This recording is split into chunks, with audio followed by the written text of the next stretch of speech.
مینوالو سلامونه. تمه ده چې ټول برک روغ یاست. نن غواړم د موسی علیه السلام د وخت یوه عجیبه کیسه درته وکړم. یوه ورځ موسی علیه السلام الله تعالی طرف ته روان و تر څو ناز و نیاز ورسره ولري. په لاره یو شخص چې په ځان باندې شګې اچولي و، خپله ورته پې پټ کړی و، د پوښاک هېڅ وسایل یې نه درلودل. موسی علیه السلام ته یې عرض وکړ چې یا موسی زما په اړه د الله تعالی څخه پوښتنه وکړه چې زه څه باید وکړم.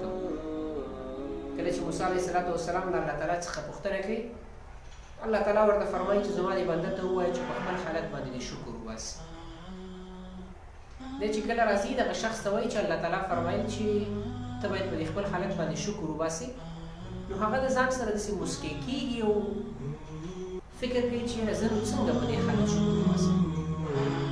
په دې وخت کې یو قوي شمال راځي او د شخص چې کومې شګې په ځان اچولي دي او خپله ورته پې پټ کړی دی، دغه شګې ټولې دا شمال ځان سره اخلي، دا سړی بربنډ همداسې په سړک باندې پاتې کېږي. نو بیا فکر کوي چې یاره رښتیا ما باید شکر ویستلی و. قدرمنو، یو عالم تدریس کوي او کله چې درس خلاصېږي دی وایي کله مې چې درس خلاص شو ځان ته مې چې وکتل چې یو جوړه چپلکې مې نشته چې پښتو یې کړم، ډېر سخت وایي په خپل ځان باندې ودردېدم. وایي کله چې لږ مخکې لاړم یو څوک مې ولید چې د هغې بیخي دواړه پښې نه په ځان باندې مې شکر وویست. نو قدرمنو مینهوالو، الله تعالی په موږ تاسو باندې ډېر نعمتونه لورولي دي، ډېرې پیرزوینې په موږ تاسو باندې کړي.